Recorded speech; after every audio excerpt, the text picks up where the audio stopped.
रामकृष्ण हरी बोला सर्वांनी, रामकृष्ण हरी. आधी बाळा रामकृष्ण हरी. रामकृष्ण हरी. आज वास्तविक मी या वेळेला आगाशिवा डोंगरावरच पाहिजे होतो, परंतु आमचा आदित्य मला भेटायला परवा संध्याकाळी आला. कालचा दिवस कालच आला, काल आला.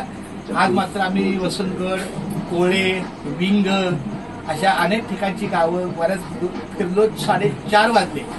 4:30 वाजल्यावर आम्हाला शशिकांत मामा भेटायला आला आणि जर बोलला की आता तुम्ही या आमच्या रक्षाबंधनला आदित्यला घेऊन या. आदित्य मला काय बोलला, पप्पा मी माझ्या दोन्ही बहिणीला राखी बांधून येतो, माझ्या दोन्ही बहिणी बरोबर. मी पण सर म्हणलो, अरे बोला तुला 2 बहिणी मग मला काय बहिणी नाहीत का?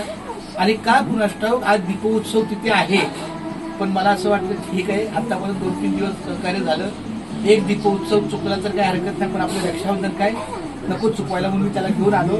आमचा सचिन मामा भेटला, सुरेखाताई भेटली, आपली पिरू भेटली, सोना भेटली, मला रामकृष्ण आली. तर अशा प्रकारे आमचा रक्षाबंधन सण हा फार सुंदर झाला.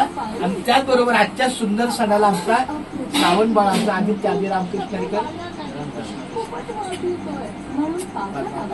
रामकृष्ण हरी बोला, रामकृष्ण हरी. तुला चंद्रकांत भाऊजी आले तुला भेटायला तुला कसं वाटतं? चांगलं वाटतं, छान वाटतं. अजून त्याला काहीतरी आमदार गोड काहीतरी गोड आनंद वाटला, छान वाटलं, चांगलं वाटलं, आनंद वाटलं. हे 3 शब्द समानार्थी झाले.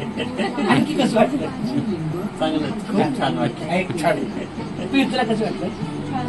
ते पप्पाची द्यायला त्याला सुरेखा तुला कसं वाटलं? रामकृष्ण हरी मला. माझं बाळ तुला काय वाटलं? छान वाटलं. थोडक्यात ह्यांना छान मध्ये इंटरेस्ट जास्त आहे, तर तुम्हाला पण भेटून आम्हाला छान वाटलं. राईट.